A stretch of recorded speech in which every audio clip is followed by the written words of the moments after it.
And Frank and Don, if you, there we go. It's telling us, at least it told me. Frank, can you put yourself on mute?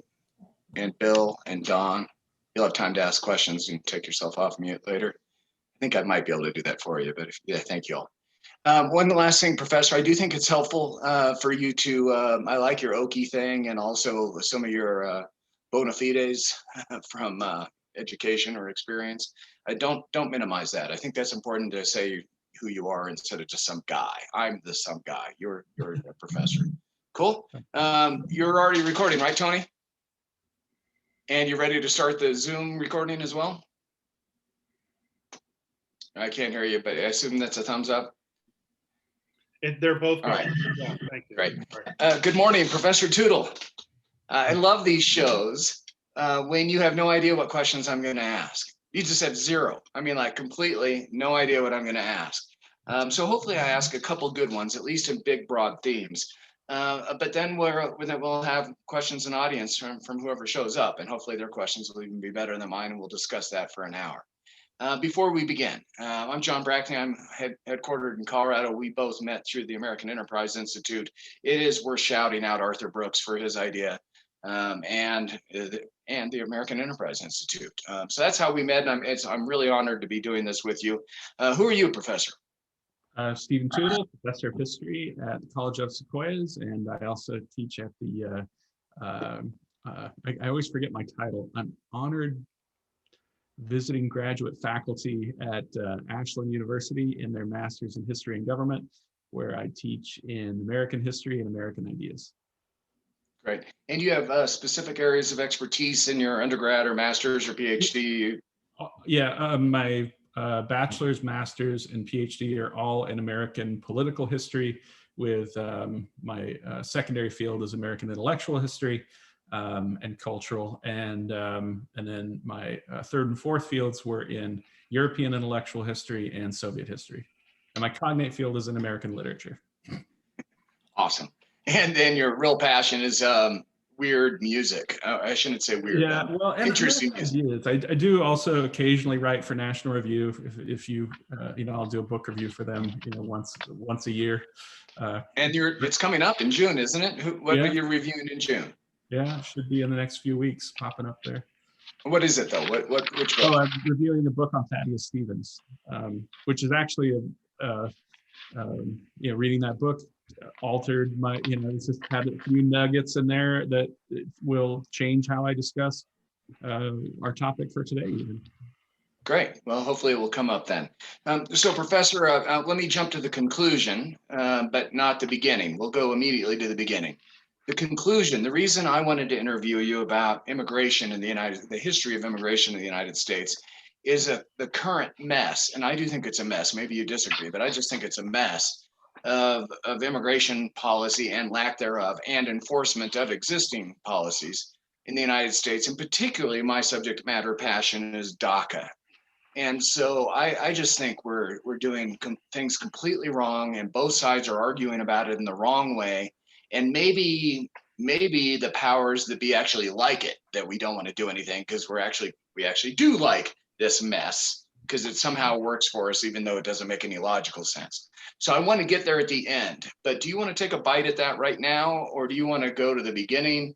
I guess, in a way, I have some experience with that is different than my experience as a historian, because I have a couple of friends who are congressmen, and when the DACA debates first started, I spoke to these congressmen about DACA and what was going on and why was it not passing, and so I did hear it firsthand. This isn't me speaking as a historian, but I do remember personally how those events surrounding DACA became so politicized and completely unnecessarily, and why, and their perspectives on why that happened. So go ahead. Oh, well, I was just going to say, I remember when the idea first came around, it had wide bipartisan support, and probably if the DACA bill had been nothing but naturalization of the children who had been brought here by a family reunification with some members of the family who were citizens and some who weren't citizens, that bill would have passed with almost no opposition. And the frustration, at least from my friends who are Republican congressmen, was that, and again, this would be their perspective, is that the Democrats did not want to pass that bill. They wanted the bill to have around as an election issue. And so they kept attaching what are called poison pills to the legislation in order to make sure that the problem was never solved and that they could continue to use the issue. And again, this is now me speaking from my personal experience, because I have students who were DACA kids, and every semester, before COVID, I'd have 5 or 10 of these kids who would tell me, I was a DACA kid, and we had president of the college Republicans who was a vice president of the college Republicans at the time was a DACA kid, and was working on the staff of a congressman, and went on to Berkeley, and you'd hear their personal stories, and you can't help but empathize. In one case, I had a girl who, she didn't even know she wasn't a citizen because her older brother and her younger sister were both citizens. And she had no idea that her mom had gone back to Mexico when she was born. And she didn't know until she had to produce she didn't speak English. She didn't know anybody in Mexico, or she didn't speak Spanish. She didn't know anybody in Mexico. She was a cheerleader at a local high school. And, you find out you're not an American citizen, and that when you apply for college or try to get a right. driver's license. Yeah. And it just ended up complicating her life in all these crazy ways. And she ended up getting deported in the middle of her junior year of high school and sent back to live with strangers in Mexico for, and finally ended up finding a way back. But and then it's tens of thousands of dollars to try to get your citizenship via the other available methods. So, and a pretty significant weight. But let's not go into too great a detail on that yet. We might get back to it, and hopefully during Q&A. But I do want to refer friends on the left and you don't like me using left and the right, conservative and liberal, or Republicans and Democrats. When they argue about DACA or any other immigration status, I want to send them back to this video and go, hey, at least understand the history of immigration in the United States when you're making your points. So let's go big picture to the founding of the United States, or maybe the couple hundred years beforehand. I find it interesting that this great landmass, that whoever discovered it, and who did, I don't, but whoever discovered America, and all of a sudden it's the third largest country in the world by population and by landmass over a couple hundred years.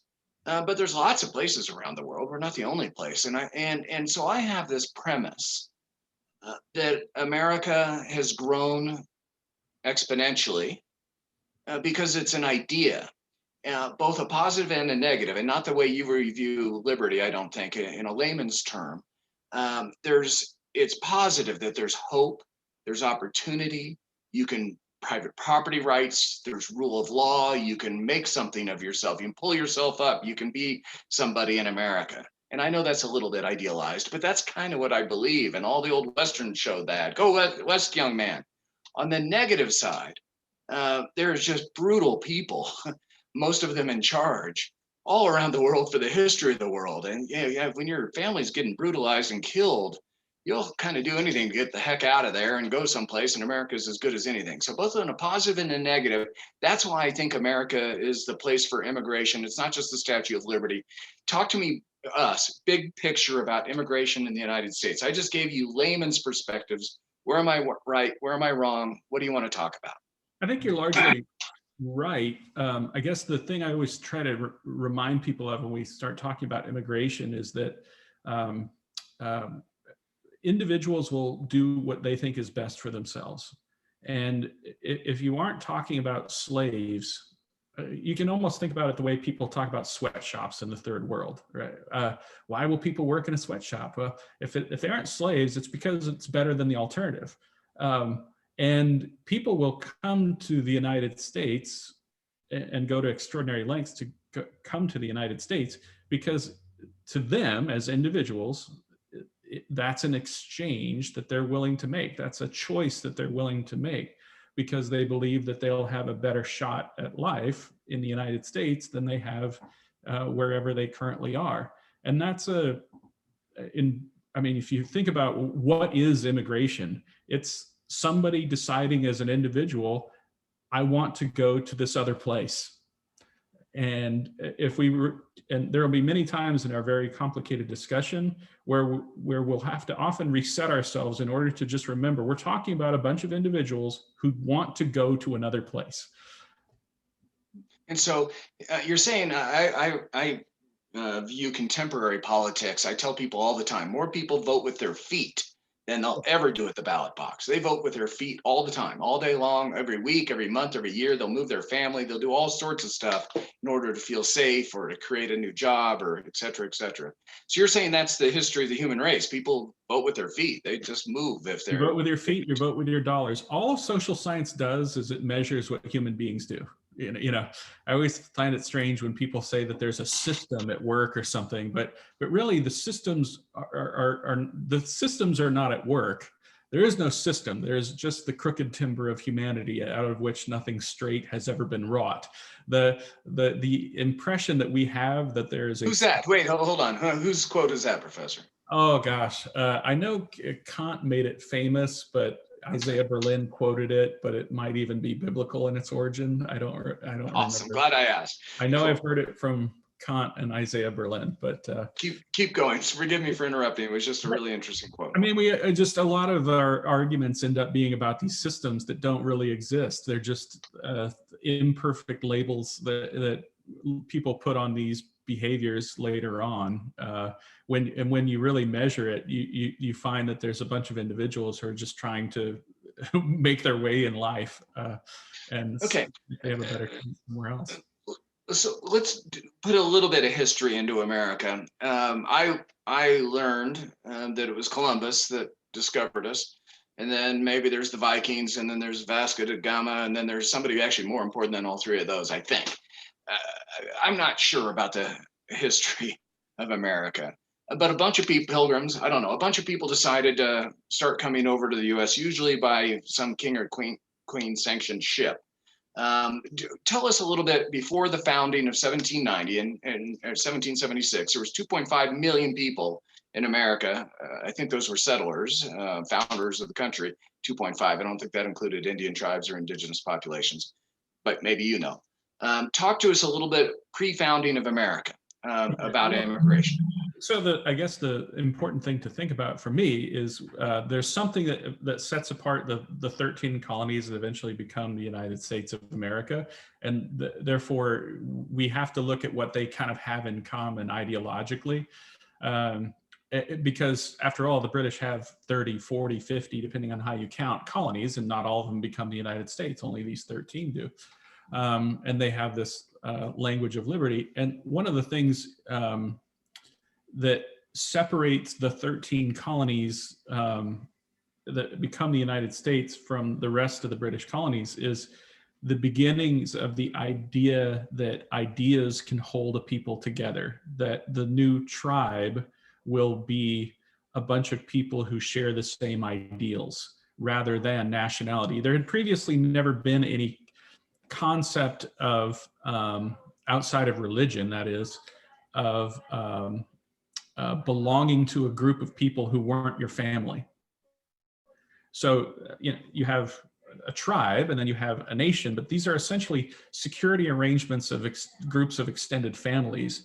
And there was no such thing as having an identity outside of your own extended family.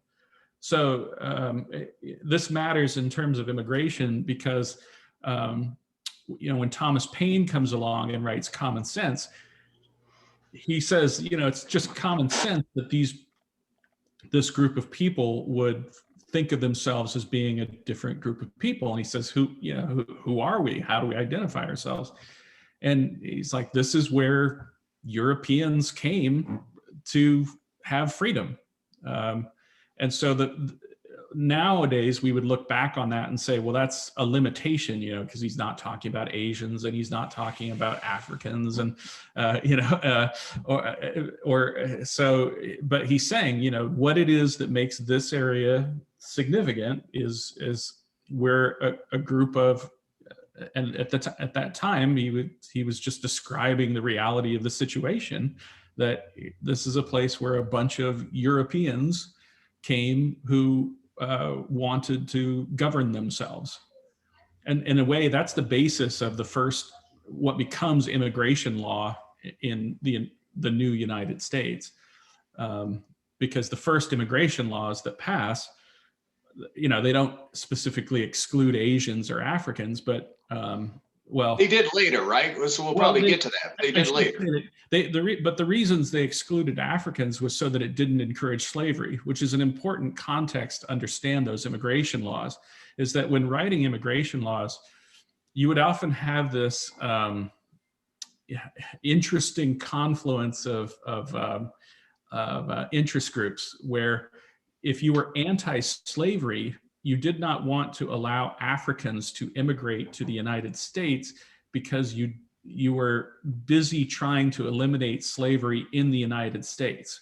So you almost can't separate. I mean, we always say that you can't separate race from any, or the history of slavery from any discussion in the United States. But it's also true when it comes to immigration law. The anti-slavery forces in the United States always, I guess we're sort of always struggling and fumbling towards making sure that they didn't complicate any more than necessary the anti-slavery cause in the United States. So they were trying to hold together this anti-slavery faction in the United States, but that meant that that essentially immigration laws from the very beginning said white people. Professor, do you hold a minority view on that? Do most history professors disagree with you on that? Do you have a conservative angle on that that's not widely accepted, or if it is, in the minority? It's a good question. I don't really have any way of knowing. I would assume so, but I don't. That you're in the minority. Well, I just assume that most people haven't thought about it. Well, I'm talking about among history professors, university history professors. Yes, I assume that, but I don't know that it's because I'm conservative. I just think it's because I have different areas of interest than most history professors, and if interest and expertise. Yeah, and if other history professors aren't interested in that, I don't think they would ever put those two things together. Fascinating. Okay. And folks, I just gave you great seed planting to jump on that. When we talk about immigration in the United States, do we totally separate slavery from that conversation because they're just two completely different things? Yeah, or are they intertwined? As long as we make sure that we have this caveat that we understand what the origin is of why our original immigration laws said free white people are who can immigrate to this country, because that would have been a shorthand way of getting an immigration bill passed that would appease the anti-slavery and the pro-slavery sides. Okay, I think I've got you, at least for now. Same big question on American Indians and indigenous populations. It's currently in vogue, maybe it's always been, but it seems like it's currently in vogue that we are a colonial power, and what we did in the United States was just awesome, horrific. And there clearly are examples that we broke treaties and did some pretty bad stuff. I think that's a fact. But when we're talking about immigration in relationship to indigenous populations, American Indians, what do we need to know about that? I guess there's a lot of parts of it that maybe you hadn't thought about.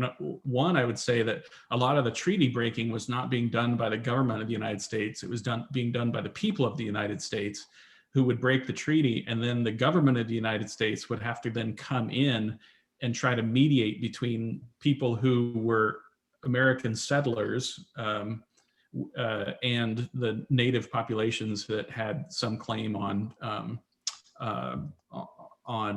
a treaty that might be politically unpopular that the federal government had to enforce. And then the other thing I would mention is that in terms of how immigration was actually treated on a day-to-day basis, it was far more important what was going on in the cities and in the states than it was the federal government, because the federal government didn't actually determine how a citizen practiced his or her citizenship in any effective way. It was really determined by the cities, the counties, and the states, really up until the 20th century. So I'm not even following you on that. My first ancestor, Brackney Matthias, came over from England as a bond slave, sold himself into slavery, indentured servitude for 7 years for the ship ride over. So he came in and had to work for somebody who employed him or occupied his time for 7 years, and then he was a free man. He chose where he lived, or no, it was a private contractual relationship to bring that man over, and he moved wherever that man lived, and he was kind of property for 7 years. Is that right? But as far as citizenship goes, yes and no.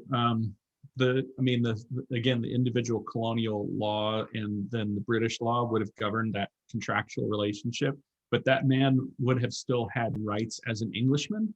And the reason we saw indentured servitude go away was because of, it was okay to bring over indentured servants as long as they were dying. But the problem with indentured servants is that once enough of them weren't dying, they presented a social problem to the South, and people like your great-great-grandfather, it began, because they had rights as Englishmen, began making demands of their political institutions, and that's why they started replacing indentured servants with slaves. Okay. But I thought you said in an earlier episode on our conversation on race and racism that slaves died early deaths, and they weren't great.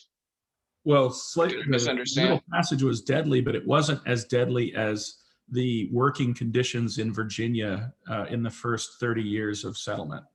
So that applies equally horribly to anybody. Well, it wasn't so much the passage over where they would die, but the number of indentured servants who were dying in the first 20 or 30 years was like 30 to 50%. So most indentured servants weren't living out their terms of service for the first 30 to 50 years in Virginia. Yeah. Okay. Lots to think about there. No, that's as we talked about earlier, there's just so much subject matter to address, and we only have 8 minutes left before questions and answers. So we founded our country, and there was the first major immigration laws, federal immigration laws occurred when? Right as soon as the founding, so 1790, and then and then we have modifications to that immigration law every 3 to 5-ish years. A lot of stuff that will influence immigration law tends to be, it's kind of like today, contemporary politics. So if we're angry with the French, we'll limit them. If we're angry with the British, we'll limit them. If we think that immigrants are politically contentious, we'll limit their rights. We'll limit how long it takes for them to get in. Immigration laws were part of the Alien and Sedition Acts. Then the big change comes with the Civil War, where that settles the citizenship of Black people, and then sets a new Supreme Court precedent. So then after the Civil War, that for that next 50 or 60 years, it's sort of strange, because on one hand, you have the high point of so-called scientific racism, where people are arguing that you should use immigration policy in order to advance your society vis-a-vis racism. At the same time, we have the legal principle being established that no, we should be treating everyone as equals.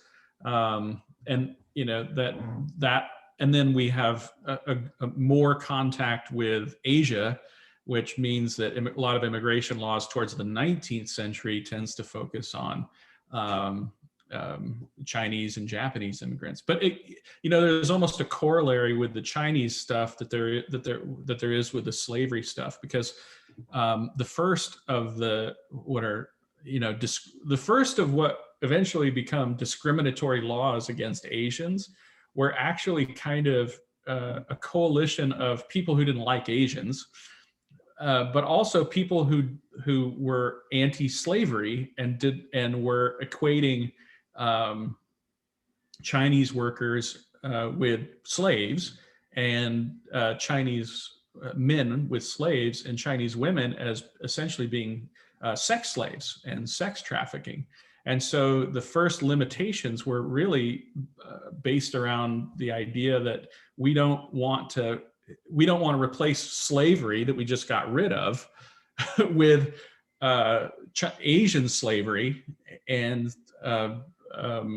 essentially sex trafficking. And then, of course, that mixture of scientific racism gets involved too. And, but that's kind of how things evolve in the late 19th century. And then into the 20th century, the national government begins taking over more enforcement, really taking a greater interest in actually enforcing immigration laws. I mean, we basically had no limitation on who could come here in any effective way. Everything was whatever is going on in your local area. That's just the way it is. Up until the beginning of last century. Up until Theodore Roosevelt. Yeah, it's Theodore Roosevelt that is the first person to really try to have a national immigration policy that is enforced and enforceable. Really, anyone around the world, if they could somehow figure out how to get on a boat that could sail here, they could come. Anyone. Yeah, I mean, and then whatever conditions you found, that's how you lived.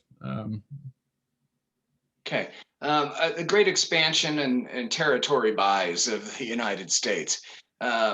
We used to be a small colonies, 13, and then we kept expanding, and then there were some big ones. Are there some geographic things that we should consider on the importance of American immigration? Sure. And then, I mean, I think one of the things that is interesting that people often neglect is how often it isn't until the 1940s, really, that we have any limitations at all on immigration from North America. So, it's easy to look at. You're talking Mexico and Canada. Right. Yeah. So it's funny when people say that, the truly racist immigration laws of the 1920s that were put into place to the National Origins Acts of the 1920s that were put in place to try to limit Southern Europeans excluded Mexicans. So you're painting with too broad of a brush to say that it was, a law that, just favored Northern Europeans, because it also excluded Mexicans, and not really a problem because there weren't a lot of jobs or cities in the West and in the South that would have drawn Mexican immigrants in until really after World War II, when the West begins industrializing. So I would just say that, immigrants are drawn to the United States largely due to whatever the conditions are in their country, and then how easy is it to get here, and what kind of conditions will they find where they land. And so if you were somebody who was, a Mexican immigrant in the year 1900, you had really no reason to leave Mexico and come to San Diego. It would be exactly like the place you left in terms of your day-to-day living. So you have to have World War II factory jobs. You have to have a demand for labor in those areas, and that's when you'll, and a wide economic disparity close by before you'll start seeing people coming in from. And so it's all, well, I didn't look up these numbers before our call, but Mexico is the 10th largest by population country in the world. 130 million people now. It's a significant worldwide factor. And that's all new growth there. That's in the last century's growth. It didn't. Well, and actually most of it is in the last 30 years. Okay. NAFTA revolutionized Mexico. NAFTA has done more for normalizing our relationship with Mexico than any other single factor, because the creation of a large and broad middle class in Mexico has really changed our relationship with Mexico, hopefully permanently and for the better. So much so, I mean, I always think it's funny. I used to say, "Hey, racists, you're behind by a few years," because in California, Asians have surpassed Mexicans in terms of immigration into California for a couple of years now. And then I would jokingly, please understand, jokingly say, okay, now Mexicans, it's time for you to start hating Asians, because if we follow the historical pattern, you're supposed to hate the next immigrant group who comes in and starts taking away your jobs, and threatening you. That's the kind of pattern, right? The Irish, the English resent the Irish, and then when it's the Irish leave, then it's the Germans and the Italians, and the Eastern Europeans. Then it's the Eastern Europeans versus the Northern and the Western, and pretty soon the Irish are the nativists who hate the next group to come in, So in a way, there is a kind of ebb and flow. But the other thing I would remind people of, and I guess we're slightly over time, is if we think of these issues, one thing to make us maybe feel better or put our own time into perspective is that the years between 1890 and 1910 were the time in American history where we had the most first and second generation immigrants. And it's not even close. Percentage of population. Percentage of population wise. So people who are worried about immigrants permanently altering our culture and making it worse or something like that. First of all, that's wrong given contemporary evidence, but it's also wrong because if there was ever a time when that would have happened, it would have happened in the late 19th, early 20th century, where over half of America were first or second generation immigrants. And that's certainly not the case now. And we have contemporary social science evidence that says now that, in fact, immigrants are the only ones achieving the American dream right now, they're in some ways the most American group of Americans out there. Because if you remove immigrants from poverty statistics, we have almost nobody achieving the American dream anymore. If you really want to get depressed about our country, remove immigrants from your study of poverty, because immigrants are one of the only groups that begin in the poverty quartile, and within one generation are moved out, and within 2 generations are middle class and above. If you just look at people who are born in the United States, that's where we have all of our multi-generational poverty. So in a way, our statistics look a lot more depressing if you remove immigrants from them. Professor, I think that's an excellent idea. Let's do an entire conversation on the history of poverty, concentrating on America, but then in context. And by the way, as a slight note, before we go to questions and answers, our next show is going to be on the history of violence in America. So that's next Friday at 11 o'clock. If you understand, is America a violent place? Let's talk about the history of violence in America. We will talk about elections and the history of the gay community. We've got a bunch of shows coming up, so keep following us. 2 quick questions. This is just a 10-second question and a 20-second answer. I have this feeling that we should feel fortunate that America is still a place where people want to come to. And some will do extraordinary things, very dangerous things to get here. I think we should feel, at least just recognize that it's better to be wanted rather than the people trying to get the hell out. Is that a good? Yeah. And my favorite story about this is something I should never say, because I tried to track down the citation for it and I haven't found it. So this is an unproved, I know I read it somewhere, but I can't find the citation, so I shouldn't repeat it. But it was at some point I read that Ronald Reagan had what he called the fences test, which is lower the fences and see which way people run. If you really want to test this theory out that you have, that America's bad and this place is good, or whatever, just lower the fences and see which way people run. Yeah, let's see if we can find that at some point. My final question, and then get ready, team. Please ask some questions. And Bill, use your own words in just a minute rather than the typing. But thanks for saying it. So, Professor, for some reason we're not repopulating. My wife and I had 2 children, but our growth rate has slowed substantially. We've been, for decades, America was growing, but 2019 to 2020, it only grew 0.3%. So over time, we're going to have a lowering population absent immigration. Quick comment on economics. It seems to me like a lot of these battles over immigration, it seems like there's some powers that be that probably have some pretty smart analytics folks working for them, or maybe the smart number people that say we've got to have immigration. We're going to figure out this out, whether the population wants it or not. We've got to make sure we pay for the Social Security fund. We've got an older demographic, and we need younger people paying for it, or otherwise no one's going to be happy. Is that a right assessment? Can you just talk about immigration and the big policy of, can a country succeed being stable or lowering growth rate? Well, no, and I would also say that there's a large, people always say we need to have a long conversation about race in America, but immigration is another one of these areas where we really need to have a conversation about our values, because, as Milton Friedman once said, you can have open borders or you can have a social safety net. You just can't have both.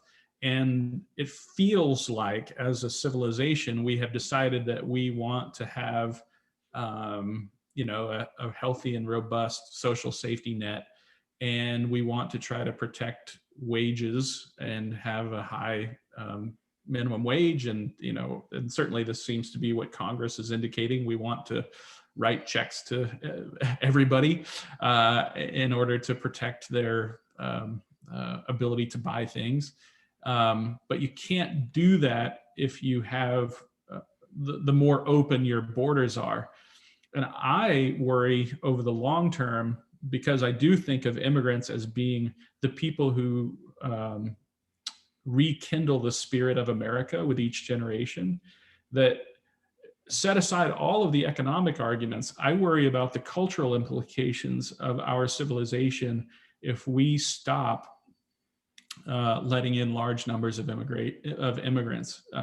It's simply, I understand as an old lazy person that I don't necessarily always want competition from somebody who will do my job for less. But saying that we will simply cut ourselves off from innovation and competition is really deadly to the long-term success of your culture and your civilization. Do you like Ronald Reagan's farewell address, when he specifically addressed the shining city on the hill and what it meant? If there's walls, if there must be walls, let there be big doors and let them be open to all who are willing. You love that. Yeah, absolutely. Core philosophy. Yes. Okay. I've taken too much of your time. It's already, we're 8 minutes into the audience Q&A, and hopefully have some of them. Bill, you took the time to type something. I haven't read it yet. So you, in your own words, what's your question, Bill? Sure. So I was recalling, Stephen, years ago when my wife and I toured Ellis Island, and I remember the Hall of Tears, where family members were basically evaluated and sorted on skills at some points in time, leaving some able to stay and others were sent back. I also seem to recall that our immigration policies in the earliest 20th century were wildly inconsistent. They slammed back and forth between extreme policies and never really stabilized. If I got that basically right, or could you expand on that? Yeah.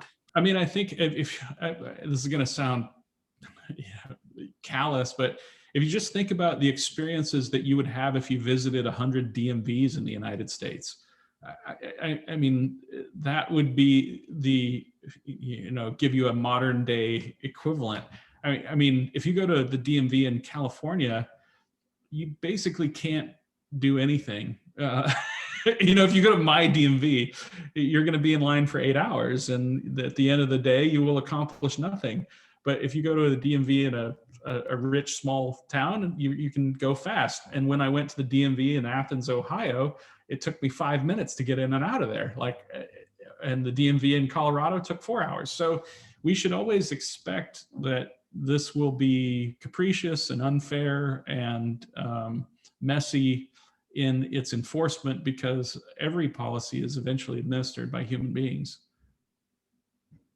I mean, it's not a satisfying answer, but that's. But from a political standpoint, it sounds like our arguments about immigration go all the way back to when Roosevelt first tried to bring some definition to it. Yes. I mean, but even before that, immigration is always a kind of reflection of national priorities. And because it's a reflection of national priorities, it's always going to be a messy mix of the desires of the American people. I mean, we have a representative form of government, and some Americans are racist. Some Americans want to protect their jobs. Some Americans want to invite immigrants in. And so our immigration policy is always going to reflect the conflicting desires of the American people. It just always will. You comfortable with that, Bill? Yes, thank you. Yes.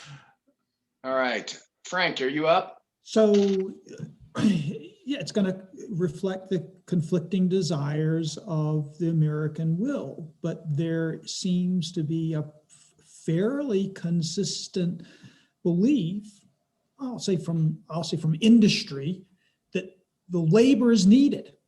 The process needs to be there to get these workers into place.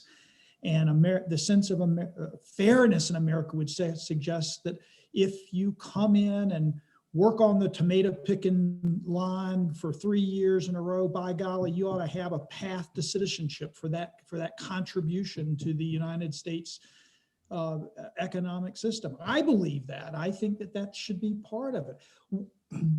Why does it seem to be so difficult when there are on both sides of the political spectrum a desire to have immigrants, and yet we can't have any agreement on what it should be? Well, first of all, businessmen will always try to control the largest expense they have, which is labor costs in any business. And so we should always expect that business can't control the prices of their goods and services. The market determines the price.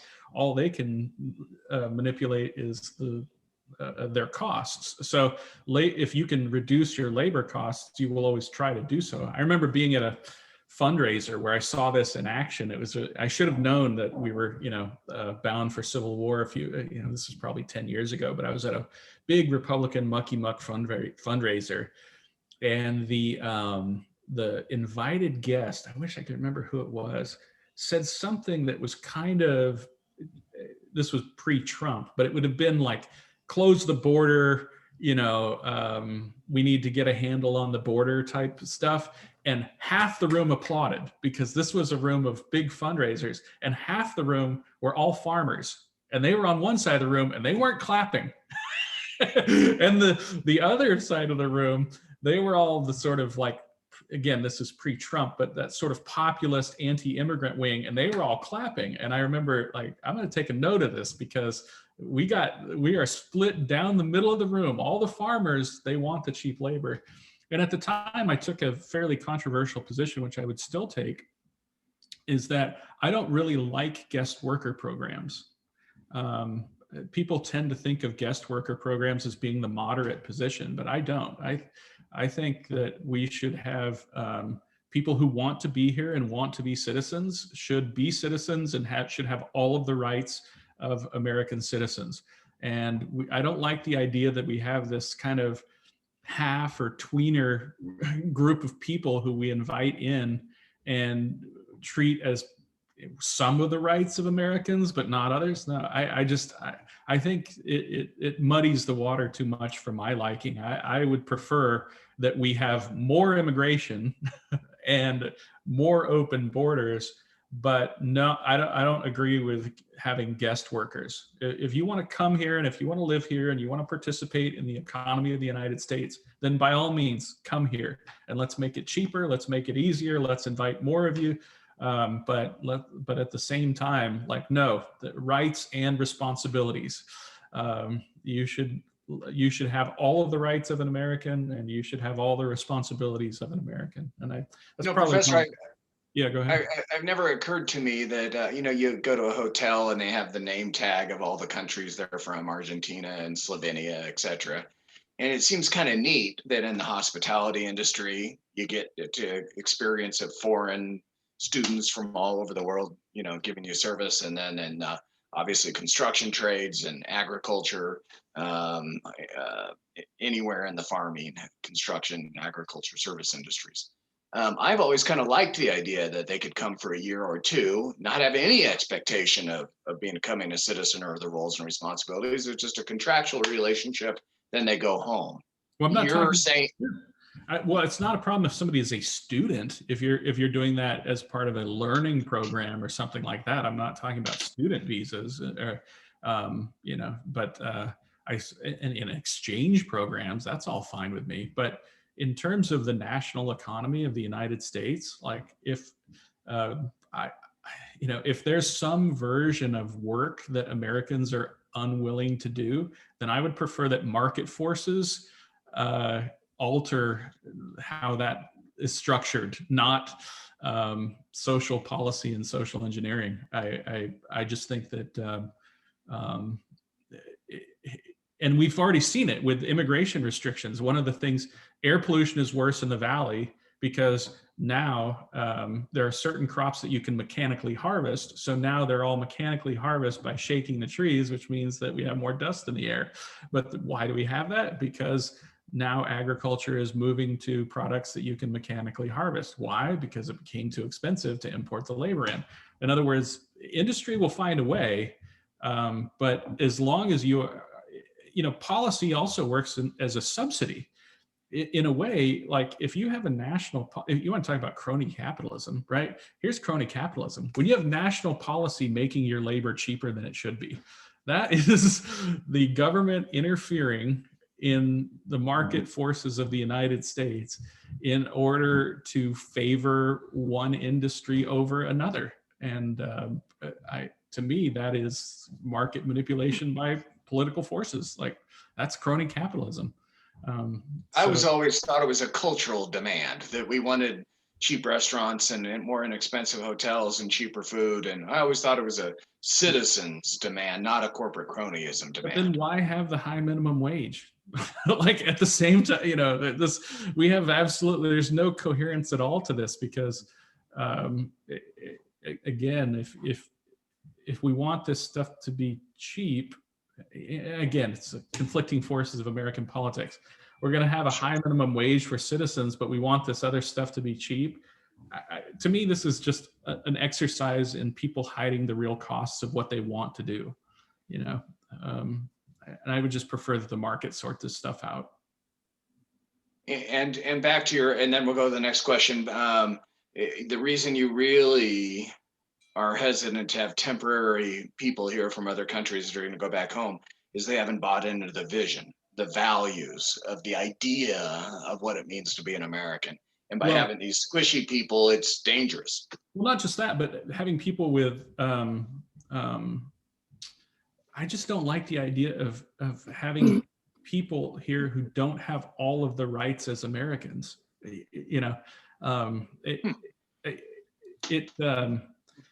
I don't like half citizens, and people who feel like they can't appeal to the legal system. I mean, I'll just give you another example of this. Trying to deal with things like sex trafficking or drug trafficking. If you are a female victim of domestic violence or sex trafficking, or trying to get out of a relationship with somebody who is a drug trafficker or something, you will not go to the authorities because you won't necessarily have all of the expectations of your rights being protected when you do so. Now, we can pass as many state laws and try to counter those things, but as much as we want. but that will always be a fear as long as we have people who can be deported and that can be held over them as a threat. And I just, my heart kind of aches for anyone who would stay in an abusive relationship of any kind, or an abusive work relationship even, out of the fear of deportation. And so I just think that I don't think that that is a good solution. Interesting. And a good long-term solution. I haven't heard that before, so it's a welcome idea. Thank you. I see two other people who have unmuted themselves. So Don, you're up. Okay, in that, as far as the guest program, this is pretty well worldwide. I know lots of people that leave here and go and work in other countries for extended times. I mean, that's pretty normal. Now you may be talking just about the manual laborers. I don't know. I mean, of course, they're important too, but there's lots of people with expertise that go to other countries. I mean, all over the world. I have several friends, particularly in the oil industry, that have worked all over the world, sometimes for extended times. You're talking expats, right, Don? That's probably a different issue. Well, not all expats, like I know somebody that works for Western Union. They've been in probably 7 or 8 different countries and extended times, 2 or 3 years in those different countries. Reaction to that, Professor? Yeah, well, I guess I don't want to paint with too broad of a brush and say that all, I tried to exclude, education, students, young people, but what I don't like is if it is like I would have these students who would spend half of their school year in the United States and half of their school year in Mexico. And this would be a kind of lifestyle of the parents and the children would suffer because of it. I'm not necessarily talking about people who are, Rhodes Scholars, oil experts working for multinational corporations. Obviously we have to have some level of work visas available for in the kind of modern corporate world. But at the same time, in the reliance on, let's say, unskilled permanent work visa labor is, I think, not good. And it also is not, it's just not good for the long-term health of an industry either. It almost can't help but be exploitative when you're talking about low-skilled workers. And certainly, I've been abroad. I've met people in hostels who were like, I'm working in this hostel on a temporary work visa. Well, that kind of stuff, of course, goes on. But if you work for Pfizer and you go abroad, you're in the mining industry, the oil industry. That's all well and good. But I just mean, like, as a substitute for or importing cheaper labor rather than expertise. Got it. Bart, you're up. Professor, why do you think immigration tends to become a more nativist issue than other issues that we typically encounter? Because it's easy. There is absolutely nothing easier, and it's also visible, and immigrants are different. So there's nothing easier than saying, when something is happening in your life, that I'm going to blame this group of people because they're different than me, they look different than me, they sound different than me. And the other thing is, there is often a reality to it. So if you are, and I mentioned this earlier, immigration does bring in competition. And it will bring in lower costs. And so if you're anybody who has a job that they already like, you imagine how you would feel if you were thrown into unemployment if or somebody coming in willing to work for less than you, or if you were in a union organized shop that was challenged by a non-union shop. Like those are very personal and deep issues that affect human beings in the most intimate and powerful ways. And you shouldn't, of course, they're going to have emotional responses. So in some sense, it could represent a vague and distant and easily identifiable other who you can focus your hatred and blame on. But in the other sense, there is an underlying reality that it will often affect people in a serious way. I mean, you can't help but think when Ford shuts down a factory in the United States and opens one in Mexico, that's my job, quote unquote, moving to Mexico.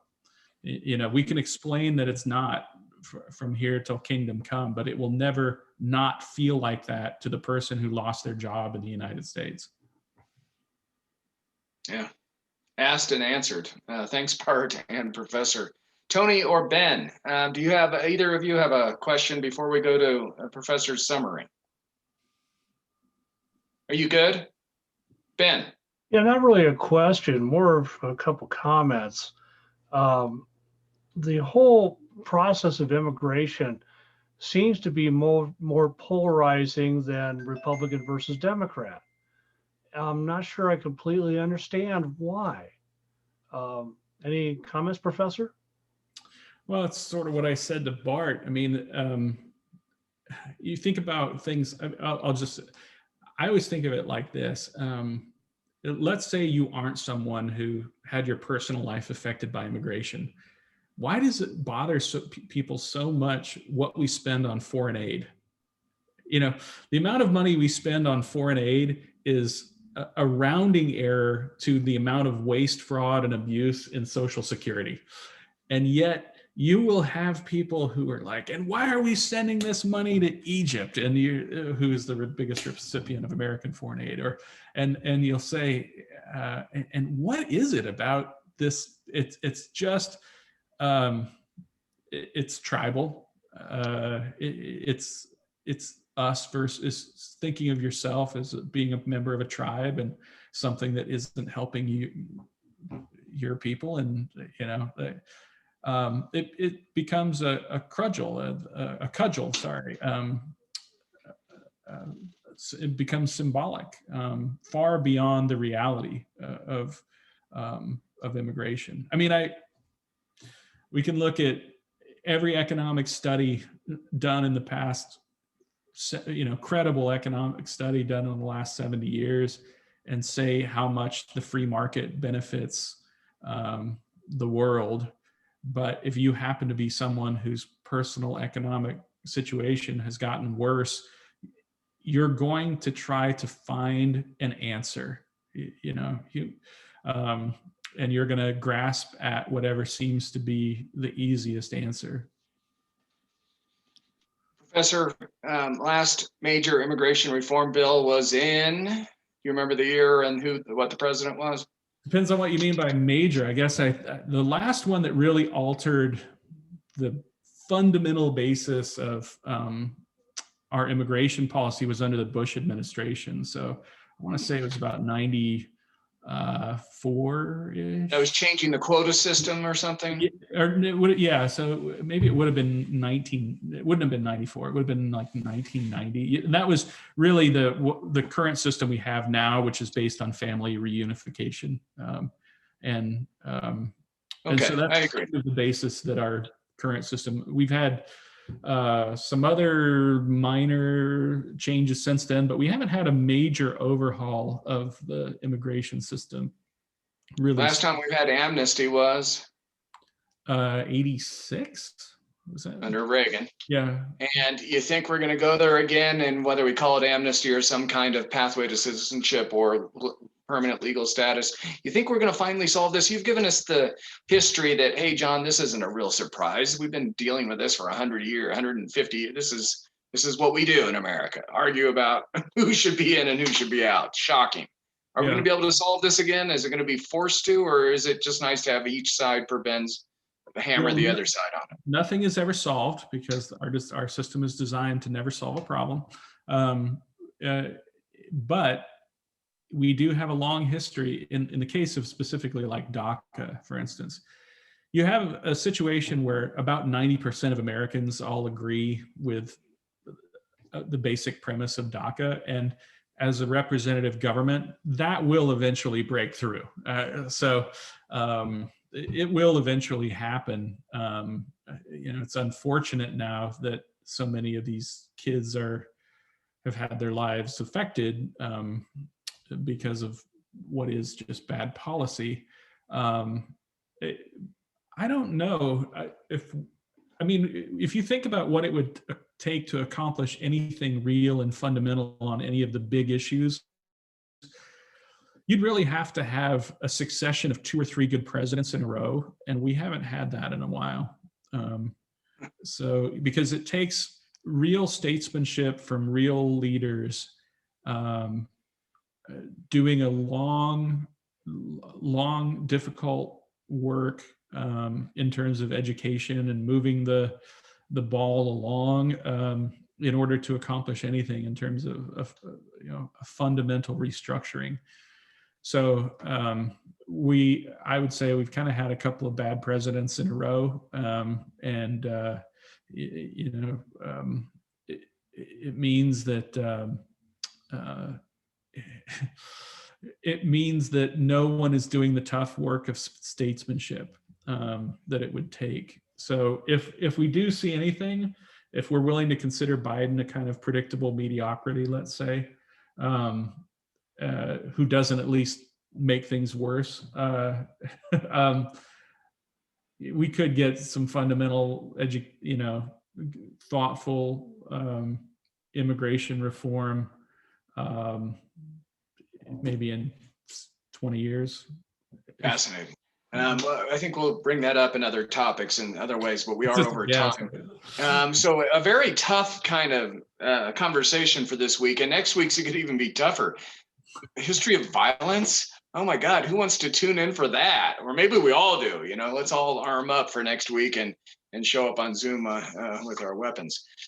So let's not end on a dour note. Professor, can you think of some group or music or entertainment of immigrants that have made America richer? So I don't mean to stump you with a hardball question at the end, but let's finish on a fun, interesting note. Some immigrant entertainment, music, or group. Gosh, it's difficult because I don't know even what to consider, who to consider an immigrant.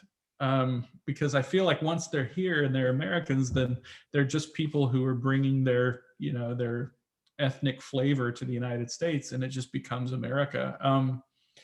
But it's weird to even think about it in those terms. There are more Irish people in the United States than there are in Ireland. While you're on that, you realize the Irish are the ones that started blues.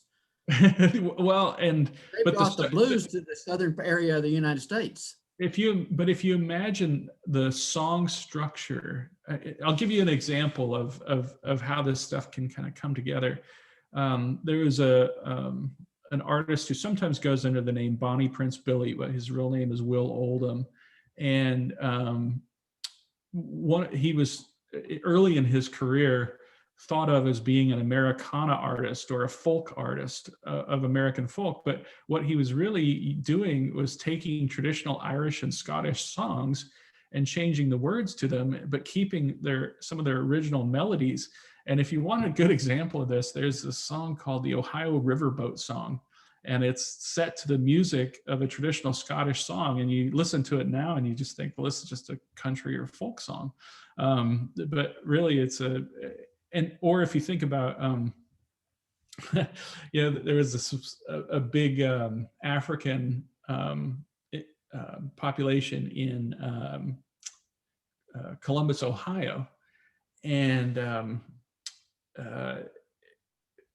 then what was it? I'm trying to remember the name of the guy. his name's just escaping me right now, but he has this "Play My Favorite Song" is the name of the song. But if you think about what, and then he ends up moving to Brooklyn, you know, is he from New York? Is he from Columbus, or is he from Africa? You know, I would just say, you know, it's just America. Or you know, we were talking before the recording began about this Kinks song that was obviously a British band, but they were using New Orleans-based music, and of course, jazz being often considered the greatest cultural contribution of the United States to the world, and I would throw in also, you know, cinema, but you can't. It's like if a couple of weeks ago you asked me about the African American experience in the United States, and I just said you can't separate the African American experience in the United States. You can't separate the immigrant experience in the United States. There is no. It's just the United States. That's it. You know, if you haven't, do your own DNA testing, and you'll see that we're all just Americans, you know, but sucking in all of these influences and mixing them together, and however they come out is that's America, right? It's a good way to end. Tony, did you type in, is it Sincane? Sincane. Yep, that's it. Yeah, Sincane. And Tony put that into the notes on YouTube. So if anyone's interested in taking a look at one of the professor's passions, Professor, appreciate your time. We'll do a reprise of this in a few months, especially if there's some kind of bill or process. If things do move ahead quicker than a couple decades that you predicted, we'll do a reprise. Will you all ponder about violence, not in your own life, hopefully, but as a matter of public policy and national influence, and the history of the United States comparative to other countries? If you'll ponder that, and if you don't show up next Friday, then send one of us a note. Is that fair enough? Professor, very much, you need a concluding, or would you like a concluding overall theory to leave us with? If we have some deep thought on immigration, we should think what? Just think about the individuals who are making individual choices for what's best for them. And that will often lead us to a greater understanding of what should be done, and probably a better, we probably have a little more compassion for everybody involved if we think of them as individuals rather than abstractions.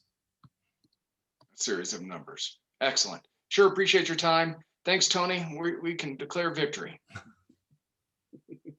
Solved it, right? Immigration solved. Yeah. Right. And we're still live on that. Are we off